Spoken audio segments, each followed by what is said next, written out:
בואי, קום. בואי, אני רוצה לראות לכם כמה חזק זה, ואני שמעתי סיפורים, כמה חזק זה הראש שלנו, היה מגיע כל יום לעולם בהפועל, יש עולם בראשון, כל יום ב-6:30 בבוקר ועובד על הקריאה שלו. דיברנו על זה השנה שכל חופש, כל קיץ, כמו שאתם עכשיו בחופש, כל קיץ היה לוקח לעצמו איזשהו, הוא הגיע למיומנות מסוימת, סבבה? וכולם רואים, נהיה תותח במיומנות הזאת. עכשיו, אם אתם למשל כמה אנחנו מדברים שמאל, אז פתאום, תוך שבוע, שבועיים, חודש, חודשיים, אתם נהיים תותחים. עם הכי טובים שאתם יכולים להיות. תקשבי עכשיו, הדברים שהוא שיפר כל שנה, ואני שמעתי סיפורים על דור שהיה מגיע כל יום, היה מגיע כל יום לעולם בהפועל, יש עולם בראשון, כל יום כזה בבוקר ועובד על העלייה שלו. כל מקום שהוא הגיע אליו, דיברנו על זה השנה שכל חופש, כל קיץ, כמו שאתם עכשיו בחופש, כל קיץ זה הפועל תל אביב, ביומנות מסוימת, כמו גיא גודס, רעיון 2, ונהיה תותח במיומנות הזאת.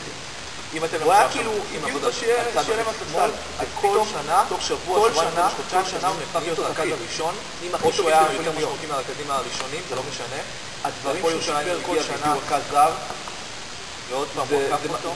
זה כוח רצון שאני חושב שאם היינו יכולים ללמוד בראש, כל אחד יכול להגיע, שכולם יש את היכולות וכל מקום שהוא הגיע אליו, אבל ברגע שהוא הגיע בתור רכז שלישי או במאמינים ומאמינים, זה הפועל תל אביב, הוא פטר, שחק עם שחקנים כמו גיא גודס, ואני שמעתי סיפורים על דור שהיה מגיע כל יום, הוא היה כאילו, הביאו אותו שיהיה להם הספסל. כל שנה הוא נהפך להיות הרכז הראשון, או שהוא היה יותר משמעותי מהרכזים הראשונים, זה לא משנה חופש, יכול להיות שהיה הוא הגיע והביאו רכז זר, מיומנות מסוימת, ועוד פעם הוא עקף אותו, ונהיה תותח במיומנות הזאת. אם אתם למשל עכשיו, כל אחד על צד וחצי שמאל, אז פתאום, תוך שבוע, שבועיים, חודש, חודשיים, ברגע שאנחנו נהיים תותחים, עם הכי טובים שאתם יכולים להיות, ונשארים אנשים טוב. הדברים שהוא שיפר כל שנה, זה כוח רצון שאני חושב שאם היינו יכולים ללמוד ממנו ולקחת את זה, זו דוגמה הכי טובה שיכולה להיות. כל מקום שהוא הגיע אליו, הוא הגיע בתור רכז שלישי או רביעי, נכון, אני לא טועה. אם זה הפועל תל אביב, הוא שיחק עם שחקנים כמו גיא גודס, רעיון 2, וליאור ליובין, והוא היה כאילו, הביאו אותו שיהיה להם הספסל. וכל שנה הוא נהפך להיות הרכז הראשון, או שהוא היה יותר משמעותי מהרכזים הראשונים, זה לא משנה.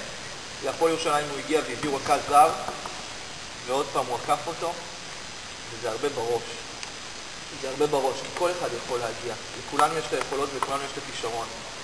אבל ברגע שאנחנו מאוד מאוד רוצים ומאמינים ומקווים ונשארים אנשים טובים,